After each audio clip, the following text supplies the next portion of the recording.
Hi students, welcome back to my channel Guru Mandra with Sunil Kumar. Today we are here to study history lesson number 1 class 10. Today's topic is Italy unified. Here you can see the topic Italy unified.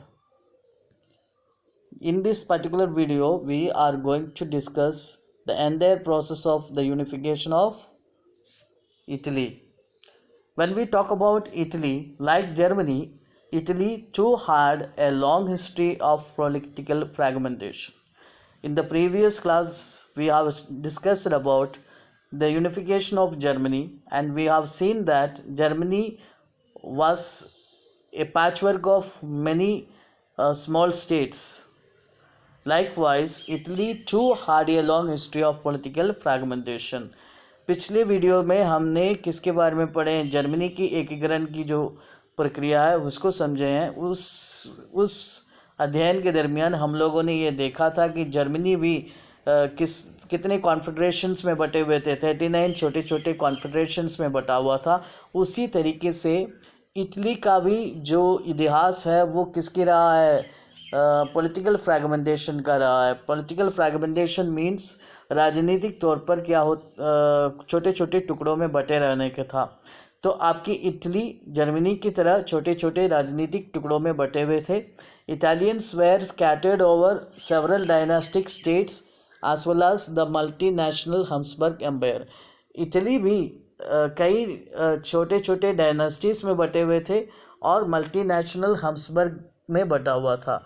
जहाँ तक multi national Habsburg की बात करते हैं, the Habsburg that ruled over Austria Hungary was a patchwork of many different regions and people. जो आपके Habsburg empire है वह किसके पैचवर्क थे? बहुत सारे अलग अलग क्षेत्रों और लोगों के द्वारा सम्मिलित छोटे छोटे टुकड़े थे। इट इंक्लूडेड अल्पाइन रीजन, जैसे कि आपने पहले पढ़ा है, इसमें अल्पाइन रीजन है, the Tyrol, Austria and the Sudetenland. ये सारे प्रांत जो है इसमें शामिल है। इसमें बोमियास भी है, जर्मन स्पीकिंग लोग है, इटालियन स्पीकिंग प्रोविंसेस है। इसके अलावा आपके Habsburg empire in Hungary half of the population spoke Magyar while the other half spoke variety of dialects. आपके हब्सबर्ग एम्पायर जो हंगरी में है, हाफ ऑफ द पॉपुलेशन वहाँ पर जो है मैगार के प्रयोग करते थे। आधा लोग जो है छोटे छोटे जो क्षेत्रीय बोलियां हैं उसकी प्रयोग करते थे। कुछ लोग पोलिश बोलते थे। तो इस तरीके से आपकी जो हब्सबर्ग एम्पायर है वो अपने आप में क्या थे? एक मल्टीनेशनल पैचवर्क था। वहाँ पे कोई क्या नहीं था, कॉमन आइडेंटिटी का कोई भी एक सिंबल नहीं थे। During the middle of 19th century Italy was divided into 7 states. अगर हम बात करते हैं मिडिल ऑफ 19th सेंचुरी 19वीं शताब्दी के मध्य में इटली जो है 7 स्टेटों में बटा हुआ था। Out of which only one Sardinia Piedmont was ruled by an Italian princely house. इसमें एक ही स्टेट थे सर्डिना पिडोमेंट जो किसके द्वारा शासित किए जाते थे? इटालियन प्रिंसली हाउस के द्वारा शासित होता था। बाकी सारे जो इटालियन प्रोविंसेस थे वो अलग अलग लोगों के हाथ में था। फॉर एग्जांपल आप यहाँ पे देख सकते हैं, the north was under Austrian Habsburg.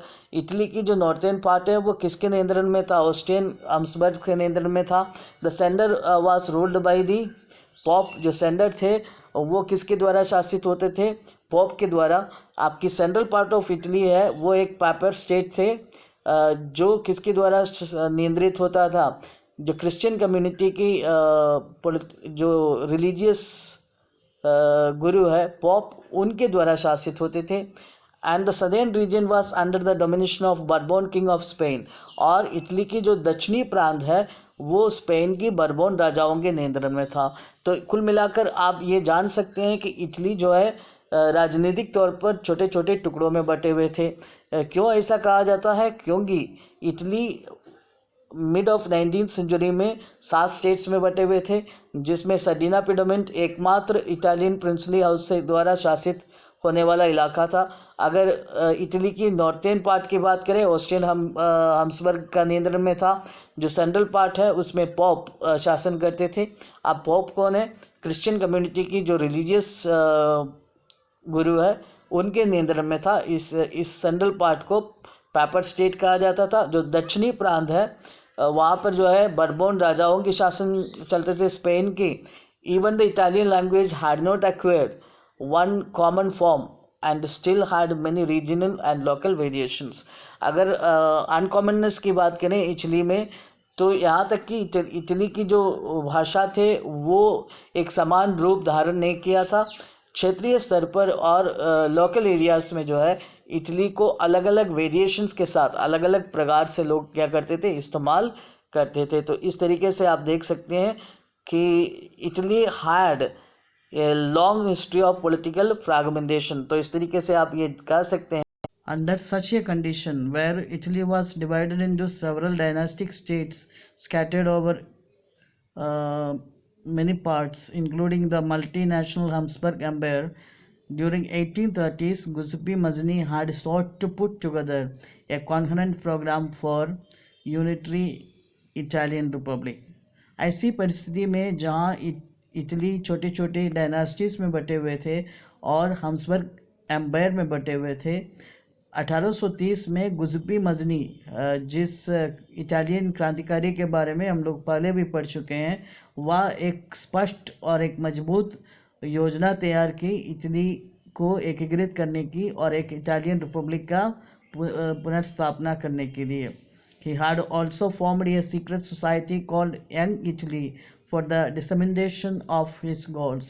उतना ही नहीं, गुज़ुप्पी मज़नी ने अपनी लक्ष्यों की आपूर्ति के लिए, यानी इटालियन एकीकरण की जो प्रक्रिया है उसको सफल बनाने के लिए किसकी स्थापना भी की है? यंग इटली नाम का एक सीक्रेट सोसाइटी का भी स्थापना की है। So all this was done by him to make his program successful or to achieve his goals. ये सारी जो सीक्रेट सोसाइटी की स्थापना इत्यादि किए हैं वह अपनी लक्ष्य को मुकाम तक पहुंचाने के लिए किया था। The failure of revolutionary uprising both in 1831 and 1848 mean that the Mandel now fell on Sardinia Pediment under its rule King Victor Emmanuel II to unify the Italian states through war. अब दो बार गुज़ुप्पी मज़नी के नेतृत्व में Italy की एकीकरण की कोशिश की गई 1831 और 1848 में। दोनों कोशिशों की पराजय के बाद इटली की एकीकरण की जो भागदौड़ है वो सर्डिना पिडमेंट के ruler king Victor Emmanuel second के कंधों पर आए और युद्ध के जरिए उन्हें क्या करने की आशा लगाया गया, इटली की एकीकरण की प्रक्रिया को पूरा करने के दावेदार उन पर लगाए गए। In the eyes of the ruling elites of this region a unified Italy offered them the possibility of economic development and political dominance. Italy की अंदर रहने वाले जो श्रेष्ठ वर्ग के लोग थे उनके लिए इटली का एकीकरण किसकी संभावना जगाते थे? आर्थिक विकास और राजनीतिक दबदबा जमाने की एक आशा जगाएं। इसलिए अब जो है इटली को एकीकृत करने की जो भागदौड़ है वो सर्डिना पिडमेंट के राजा विक्टर इमानुएल सेकंड के कंधों पर आए। तो an eminent personality who played an important role in the entire process of Italian unification was King Victor Emmanuel II, because the elites people in this region believed that the unified Italy will offer them the possibility of economic development and political dominance. Italy की सर्डिना पिडमेंट reason में रहने वाले जो श्रेष्ठ वर्ग के लोग थे वो ये मानते थे कि अगर इटली को एकीकृत किया जाए तो उनके आर्थिक विकास के साथ साथ राजनीतिक डोमिनेंस जमाया जा सकता है। इसलिए वो लोग इस जो कर्तव्य है इटली को एकीकृत करने की वो किस पर सौंपा गया? किंग विक्टर इमानुएल सेकंड के कंधों पर सौंपे गए। To unify Italian Republic by putting together a concurrent program. Both of his efforts were failed. One was in 1831 and the other was in 1848. the responsibility of uniting Italian states now have come to Chief Minister Cavour, who led the movement to unify the region of Italy. जैसे कि आपने देखा आपके गुज़ुपी मज़नी 1830 में Italy को unify करने की एक स्पष्ट योजना तैयार की, सीक्रेट सोसाइटी बनाई यंग इटली नाम का। उसके बाद उन्होंने 2 बार कोशिश की है, एक 1831 में और एक 1848 में। दोनों कोशिश पराजित होने के बाद अब इटली की एकीकरण की जो भार है वो किसके कंधों पर आए? चीफ मिनिस्टर कावोर के कंधों पर आए। तो when we talk about chief minister Cavour, he led the movement to unify Italy, the regions of Italy. He was neither a revolutionary.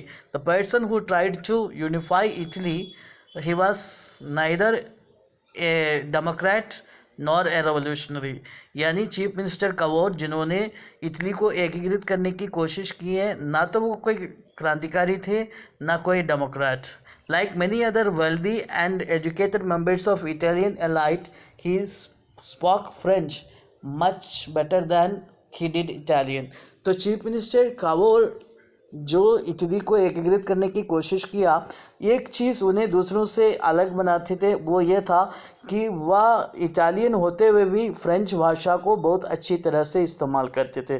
तो यहाँ पे लिखा हुआ है, यहाँ देखिए, यहाँ पे लिखा हुआ he spoke French much better than Italian.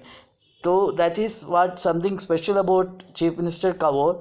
तो वो इटालियन भाषा से भी बेहतर ढंग से फ्रेंच की इस्तेमाल करते थे। Then through the tactful diplomatic alliance with France, he engineered by Cavour, Sardinia Piedemonte succeeded in defeating Austrian forces in 1859. तो जब उनकी फ्रेंच काफ़ी अच्छी थी, वो क्या कर पाए हैं, जो सर्डिना पीडमेंट के राजा थे वह फ्रेंच के साथ टैक्टफुल डिप्लोमेटिक रिलेशंस बनाए, और जो नीतिगत तरीके से उन्होंने एक फ्रेंच के साथ समझौता किए, उसके तहत वह 1859 में किसको पराजित कर दिए? ऑस्ट्रियन फोर्सेस को पराजित कर दिए। Apart from regular troops, a large number of armed revolutionaries under the leadership of Giuseppe Garibaldi also joined in the fray. इतना ही नहीं, भारी संख्या में सशस्त्र जो वॉलंटरी लोग हैं, यानी स्वयं इच्छा से युद्ध में शामिल होने वाले लोग भी गुज़ुपी गरिबाल्डी के नेतृत्व में, गुज़ुपी गरिबाल्डी भी कौन थे? एक रेवोल्यूशनरी थे, उनके नेतृत्व में भी कुछ लोग किस में शामिल हुए? ये जो कोशिश है इटली को एकीकृत करने की, उसमें शामिल हुए। इन 1860 they marched into South Italy and Kingdom of the Two Sicilies and succeeded in winning the support of the local peasants in order to drive away the Spanish rulers. तो आपने ये देखा कि 1860 में वो लोग, यानी गुज़ुपी गरिबाल्डी के नेतृत्व में और आपकी चीफ मिनिस्टर कावोर के नेतृत्व में जो सेना थे, वह किसकी ओर मार्च करते हैं? टू सिसिली की ओर मार्च करते हैं, और वहाँ पर जो स्पेनिश रूलर्स है उसको क्या करते हैं? खदेड़ते हैं। किसकी मदद से? लोकल पेसेंट्स की मदद से वहाँ से खदेड़ने में सफल हो जाते हैं। In 1861 Victor Emmanuel II was proclaimed the king of United Italy. जब आपकी two Sicilies, kingdom of two Sicilies से स्पेनिश रूलर्स को खदेड़ देते हैं, तो 1861 में विक्टर इमानुएल II उन्हें क्या घोषित कर दिया जाता है? यूनाइटेड इटली की राजा घोषित कर देता है। However, much of the Italian population, among who rates of literacy were very high, remained blissfully unaware of liberal nationalist ideologies. हालांकि इटली की जो अधिकतर जनसंख्या जो अनपढ़ या इलिटरेट लोग हुआ करते थे, वो किसको नहीं समझ पाते थे? जो लिबरल नेशनलिस्ट आइडियोलॉजी है उसको नहीं समझ पाते थे। The peasants masses who supported Garibaldi